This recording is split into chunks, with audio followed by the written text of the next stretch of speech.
Share and like.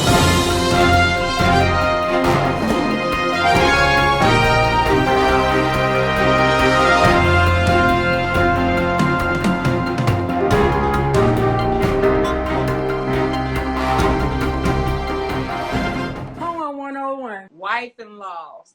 Wife Continue law. to We're gonna talk share. about wife law. Because me and you are like yin and yang about wife laws. I love wife laws. And you really didn't care for yours. I mean, me, I love my wife-in-laws as well. I'm a wife-in-law. What are you talking about? I mean, what it was when it came to wife-in-laws, which we really ain't gonna really get into it now, but I wasn't there to appease them. I was there for my pimp. So was you jealous? Was you jealous?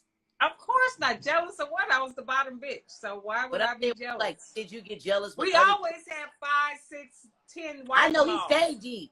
He stayed deep. No. What it was like, he would put me in situations to do shit and they would hate me. I need you to do this. And I was going to do whatever he said. And then if they didn't like me, they didn't like me. Oh, well.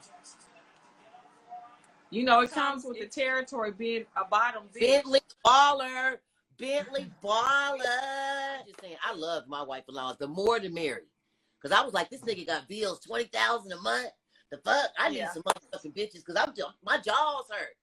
All the dick I'm sucking. Shit. Died. I'm buying extra tubes of goddamn KY jelly. Shit. The fuck? So do you think pimps? So you really think pimps and imposters, they have different programs? And just because you got a hoe and you send her to the track, that don't make you a pimp. Well, what you say? What was that poem you said about Kenny? Kenny Red had a what? Program. Wake up. So each one of them have programs. And then scram. Often. Every all of them had different programs. I think like Kenny, because like when Kenny, remember we used to travel with Kenny. Well, this is before you got with Kenny.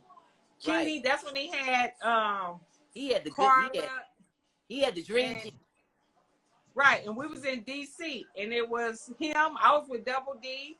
Tone Mac was over there. Johnny Dollar, Little D. Oh God, a bunch of guys. I can't remember all of them. I was with Kurt back then. You know what I'm saying? I was over there in DC before I was with Kenny Red, you guys. That was in the 80s. We'll talk about that later because I was with Kurt at first, and then Kurt went to jail, and then that's when I got with Virgil. And then when Kurt got out of jail, I ran off from Virgil. He was a dope boy / Mac. Did all kind of shit, y'all. We got to talk about that one day.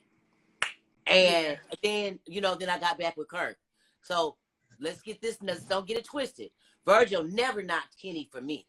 I was with Virgil in my young years. You know what I'm saying? And it was only for like maybe, I think the nigga had a year in jail. The same day Virgil in was the same day I chose Virgil.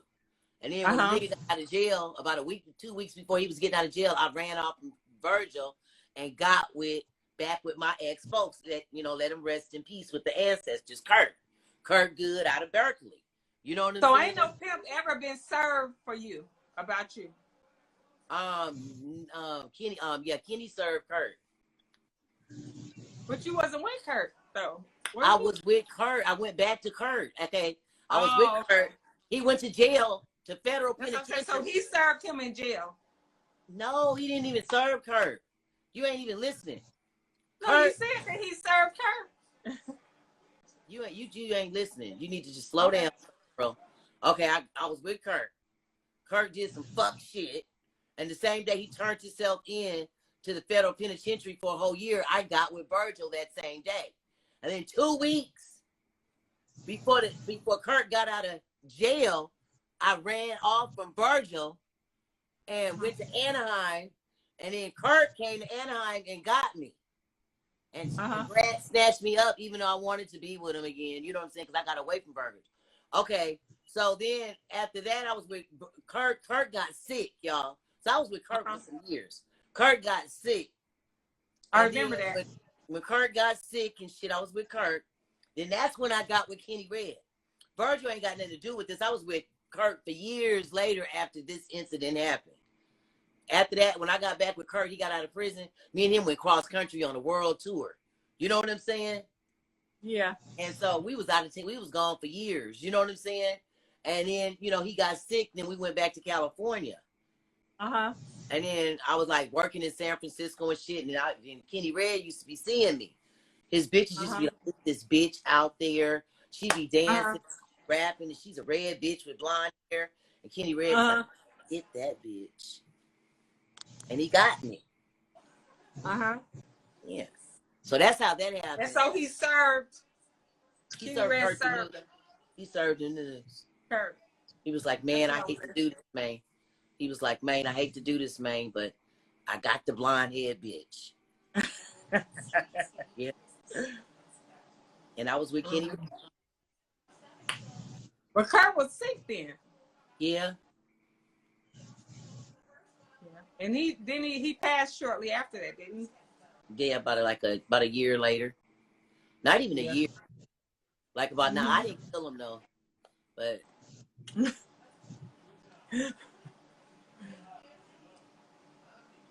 but anyway, y'all, that got really like kind of somber. Yeah. So Jewel, tell your experience and the difference with the guys that you've been with. What's the difference? What's the difference in their program, you think? Kenny Red is on here. Where is that, Kenny? Yeah, Kenny been on here. Oh, okay. Now what, Jewel? See, y'all know I'm on here, y'all. Wait a minute. I'm just keeping it 100 and funky. I just keeping it 100. You know what I'm saying about that situation? Nobody ain't never served Kenny Red no news about me. Let's make that okay. And here's the Kenny Red never being served for you. All right. Never been served like the baby boy. But I did go get with the Honorable Minister Farrakhan. No, I didn't. I went to the Nation of Islam because I was just wanting to get away from the streets. And I was just tired of getting pimped on and cold chili black. And I just wanted God. You know, you just want God, you guys. And I'm laughing to stop and crying. I'm not trying to be funny. But, you know, you just be like, I just need God. I need God right now. I need God right now. I remember Gangsta Brown and them was making fun of me and shit. Thought because I changed my name to Majida. I was serious about it. They say Kenny still got you in pocket. They say Kenny still got you in pocket. Oh, I'm going to always stay in pocket. I've been in pocket because I always wanted to be like my brother's favorite bitch. Like, my brother be like, that punk ass bitch. Da-da-da-da. I never wanted to be a punk ass bitch. Yeah. I used to always want to be like my other brother, Reggie Rose, bitch. Because she so was beautiful and she was always... You ended out the game gracefully. I got out the game gracefully. Let me tell you, when God wants you to sit down, he pushed your pee. He know how to push your pee. He pushed the prostitute right on down. No more. Sure do. Yeah. So, Jewel, what was your experience? Go ahead, Jewel. Go ahead, Jewel. So I like pimping because it was more structural, and my pimp was like like preacher kind of. You gonna get like, you come in from work or whatever, you might still be up because he lecturing to all the hoes at the same time for about 3 hours and stuff, and you better not fall asleep. But I haven't had another household like that after that. And then like my other pimp P or whatever, I was on automatic basically. So, but I was still kind of missing the household with the hoes and stuff type of deal. I really did like the family. Yeah, orientation. Yeah. Like the big mama, you know what I'm saying? Cook some food or whoever. Everybody take turns doing shit. Teamwork, make the dream work. And that does feel good. You know what I'm saying? Knowing that you got a wife along on the whole show, sharing a room with you. Y'all both going in, coming out, and got the key up under the doormat. It's a it feels good. You feel safe. Yeah. Yeah. I like that better. And then like the other ones, it's really not really worth talking about it, but I had bad experiences. Oh, she was like, tell me. So what the difference between the pimp and the gangbanger and the, so which one would you prefer? I mean, what gave you a better experience? Pimping. Pimping. What? Say it again. Pimping. I had my best experience with Max Slim, and we all know you had your best experience with who? With Kenny Red. Kenny Red was fun. Kenny Red. Kenny Red was fun. He had big parties. We'd be like, bitch, we going to motherfucking North Star, North, you know, like all the leather shit, all the good stores in San Francisco. You know, we had something to look forward to. You know, cross country, wherever he licked his finger, and the air was going. Is money this way? Is it money that way? We going. It went like the travel. Pimping like the travel. We take the show on the road. We take the show on the road for the hell of it. You know what I'm saying? Because you start getting stale in the same tricks. Tricks love new faces. And you the motherfucking cross country queen. Now I've been cross country a few times, but you famous. You've been everywhere.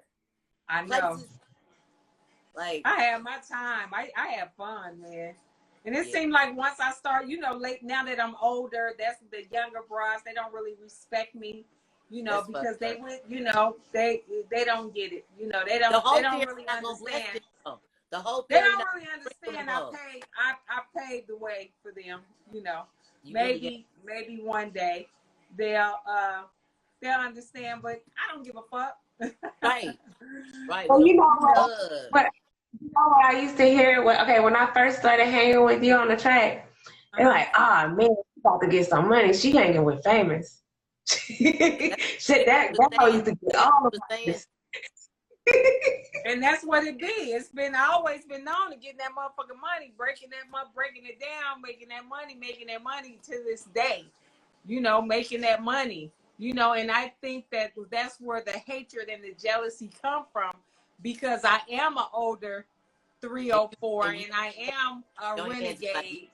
They don't really understand it, you know. But you keep pimping until, you know, learn everything that they can teach you or everything that they can possibly teach you in the game. And then, I mean, I feel like you can do it on your own. And then, you know, for us like somebody at our age, we're not going to be out every day and we're not going to be down all day and all. And, you know, it's not built we got businesses. Right. We got businesses to run. Shit. I got 3 businesses to run. You got 2. Where are we going to have time for pimping? Could I talk? Yes. I remember I had my escort service and I was in Atlanta and I had like 3 bitches in the car and we was going to a party. We was probably going to one of the big meat parties. I don't know. You know what I'm saying? But I had the bitches in the car and we rolled by some hoes on the whole show. And they was talking shit about some hoes on the whole show. Bitch, I must have pulled the car over. Check this out, bitch. I was like, I know you ain't talking about a bitch on the concrete because she know how to get to the money. Bitch, you waiting on me to give you a motherfucking call, bitch. You wouldn't know what to do. You being the procurer. I'm the procurer, whore. Bitch, don't you ever talk about a motherfucking bitch on the track. Man, I must have snapped on that bitch like a turtle. And then we went on about our business, but I had to put these, bitch, you motherfucking carpet walking whore. Bitch, don't you ever talk about a bitch on the concrete. Remember, we used to catch the track. We used to catch the cab to the track. We used to catch cabs to the track from the hotel back in the day. I mean, to live in the hotel, catching a cab to work. Those hoes got it. The home went handed to them on a silver platter. Like, don't. Yeah, they got it easy. No, they got it easy now. Don't knock no other bitches bitch. Got it easy. They got it so easy. Them bitches got GPS. Them hoes got phone. Bitch, I had a pager, bitch, a beeper back in the day. But then on my way out the game, I did have phone. You know what I'm saying? Home 101. Home 101. Hey, home 101.